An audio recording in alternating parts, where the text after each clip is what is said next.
Hey, how you guys doing? This is Peter Miraflor. I'm a real estate investor and a developer, and today I'm so excited to share you one of my good friend and an investor when I got started in investing. My first wholesale deal came from him. I learned a lot from this guy. The knowledge that I learned is priceless. You gotta see him. We're gonna have some Q&A and stay tuned.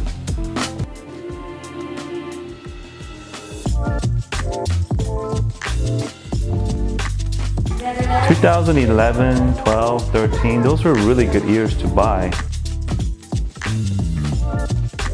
Alright, I got here in front of me Steve Baik. He's been investing in real estate for about over a decade now. He flipped over 80 properties already. He got some new developments, and currently he got about 400 rental properties. So we're gonna learn a lot from this guy. Alright guys, how you doing, Steve? Good. What's up, man? What's up, Pete? Long time no see, bro. I remember I met you like 3 or 4 years ago.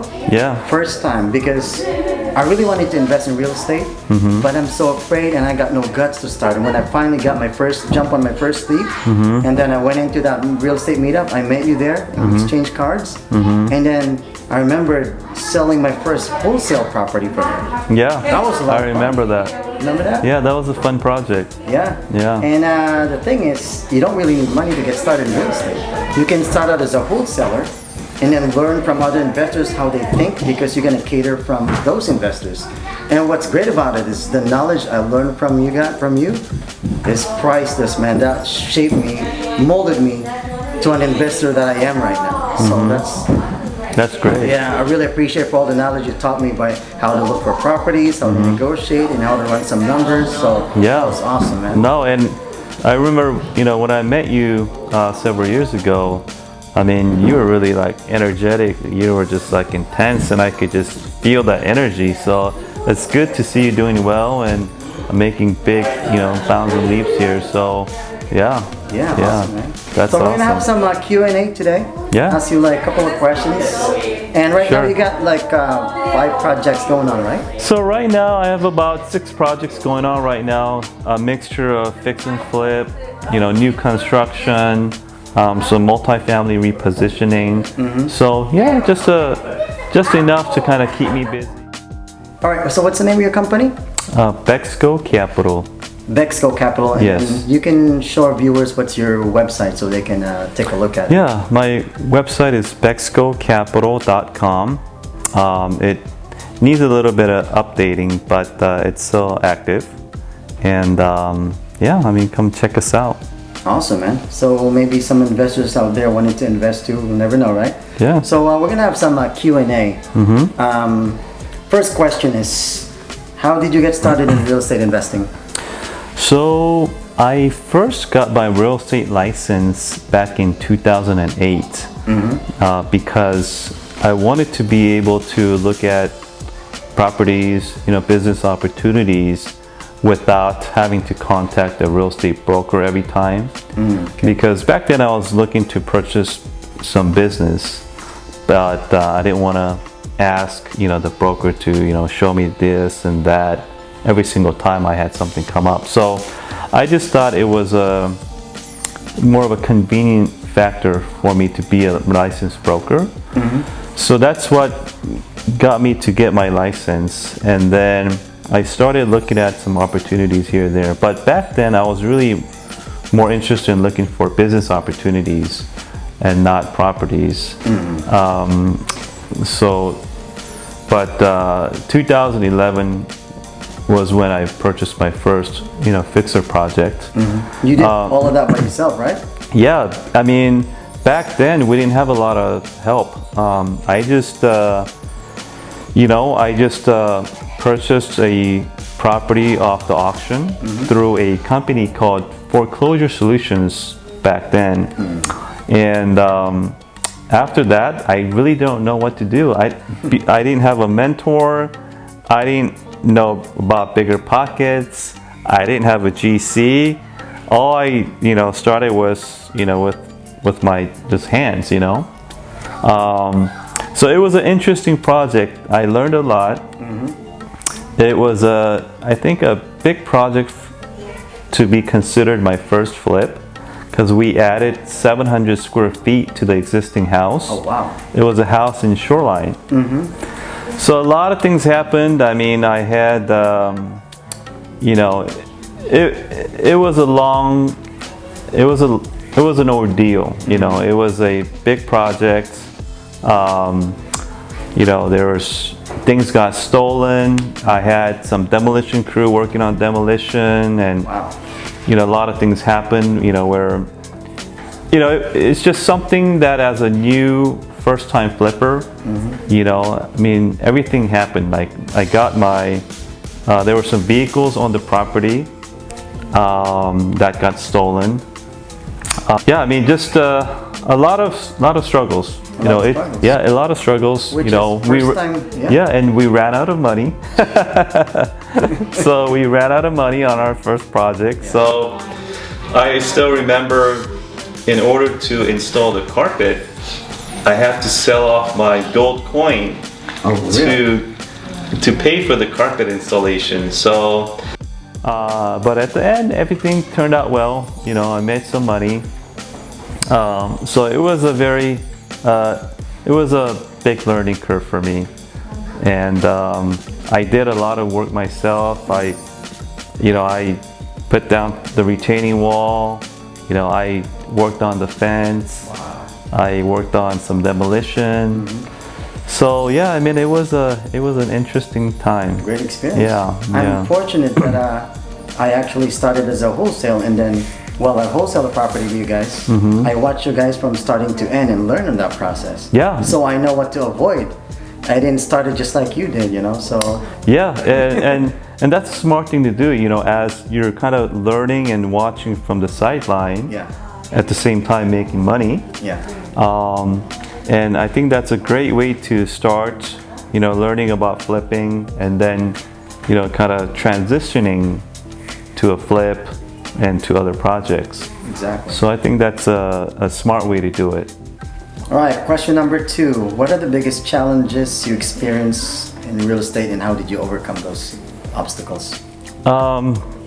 I think it has to do with the project. So the biggest challenge was, I think optimistic people have a tendency to get very aggressive on the budget.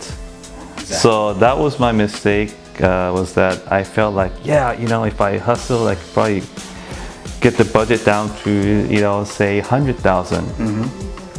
But as you do the projects, as there's cost overruns, there's surprises that pop up that, you know, require more capital. So I think being under budget, you know, when you're doing a construction project is probably the biggest mistake. And to overcome that, I think it's just having enough capital, backup money, to get you out of these situations where you need to spend more money to get you out of the hole, right? Yes, yes. So I think just having enough capital set aside so that when you're in trouble, hey, you could get bailed out. How much do you put in your buffer when you do some estimates? You know, it depends on, you know, what the project is, but I would say, you know, if I budgeted 100 grand on a rehab, I would try to set aside at least like 20 grand. 20% at least. Huh? Yeah, at least just so that you have money sitting, you know, available for you just in case if something comes up, or if you find that you need to do, you know, I mean, install new electrical wiring. Yeah. You find that your wiring is, Crazy you know, expensive. yeah, I mean, it's outdated. So, because, you know, you just want to make sure you do it right. Yes. You know, because you want the home buyer to be happy. Yeah. And that way you feel good when you sell it. You know, it just feels horrible when a home buyer comes and asks you, hey, I have all these issues with this home. Look at it. So, I mean, you just don't want to be in that situation. So I think spending a little bit more to do the rehab right is important. So just set aside enough contingency fund to get you out of trouble. All right, question number 3. What is your motivation to keep moving forward as an investor? You know, I feel like real estate is something that, you know, I enjoy doing. So to me, if I'm not actively involved in doing certain projects, I get bored. Yeah. You know, so it's like it's not about trying to make, well, sure, I mean, making more money is always good. Okay, but it's also about keeping me entertained. Yeah. You know, doing flips, new construction, multifamily, you know, repositioning. These are all very fun, you know, fun things for me. So I enjoy it.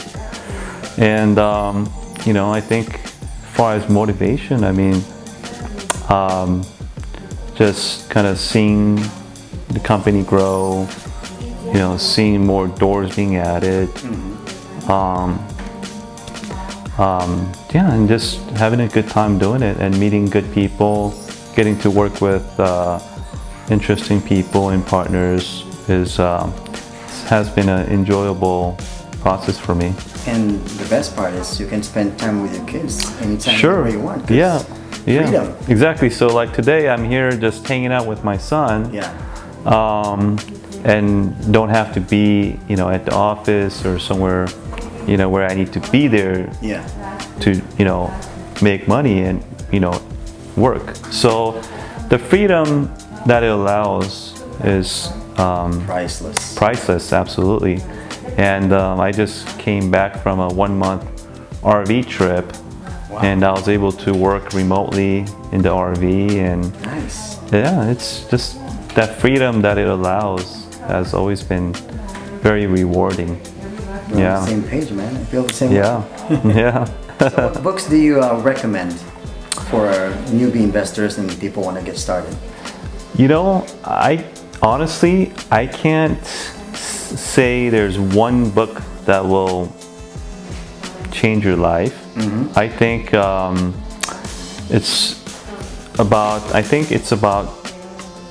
I really think there's a lot of value in just reading, you know, updated articles on real estate, such as like BiggerPockets. BiggerPockets, yes. You know, Facebook real estate forums have been very, very educational, have been helpful. So I think, you know, reading a lot of books is important, but getting a lot of these up-to-date information and education from, you know, articles, from newspapers, you know, flipping, you know, books, BiggerPocket articles are very important. And, you know, I mean, I think if there's one book that kind of sticks out in my mind, I mean, of course, you know, the Rich Dad, Poor Dad book, right? That's the first thing I read. I mean, that book is, you know, I mean, regardless of a lot of other books that you read, I think for me, that Rich Dad, Poor Dad books just kind of sticks out as a very memorable book. That taught your mindset, how to work, how you have money work for you instead of working for money. Sure, right? Sure, and you know his quadrants and cash flow emphasis and whatnot. But yeah, I mean, I just think just getting tuned into the real estate community that you're in your, you know, geographic location is important. And you mean some of these Facebook posts and threads that real estate forums have, I mean, have been very, you know, up to date and educational. So yeah, I think as an investor, I think it kind of keeps you sharp. Keeps you motivated. Yeah, it keeps you sharp and keeps you updated with what's going on. Yeah, because books, you know, usually when they come out, by the time they come out, they're what, three, 6, you know, 3, 6 month, 1 year, you know, old. Yeah. So, so yeah, I mean, I feel like those articles are very helpful. BiggerPocket is a great website. Yeah, I strongly recommend. We highly recommend going to BiggerPockets. You can learn a lot about real estate investing and how to raise capital, everything that you need to know about investing. I'm gonna put a link down below so you guys can check it out, and also Rich Dad Poor Dad, which is from Robert Kiyosaki. Check it out. And the last one. What is your advice for newbie investors and people that want to get started on real estate investing but they don't know how? I think the most important characteristic for a newbie investor to be successful is to be resourceful, meaning ask a lot of questions and ask your friends, ask your realtor, and being able to get the correct information in order to accomplish your task.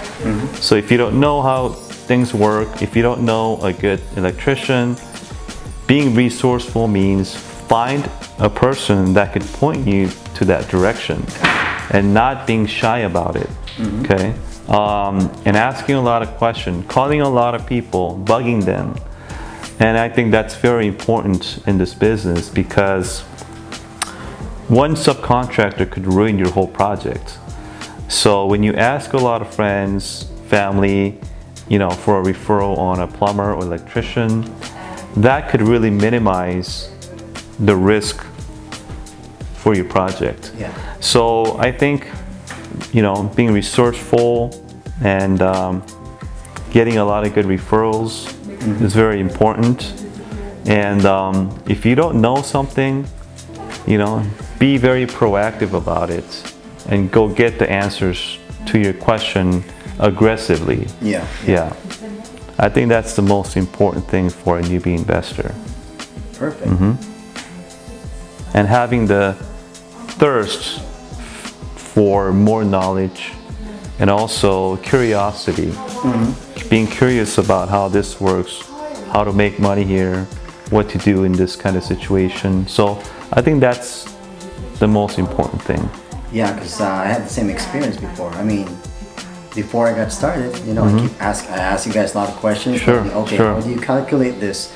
What kind of property you're looking for? And then and then as soon as I find the right answer, then it's easy to execute whatever you want. Sure. You just have to ask a lot of questions. A lot of questions. Yeah. All right. I really appreciate Steve for giving us an opportunity to come by. Let us swing by your property and then share some of your knowledge.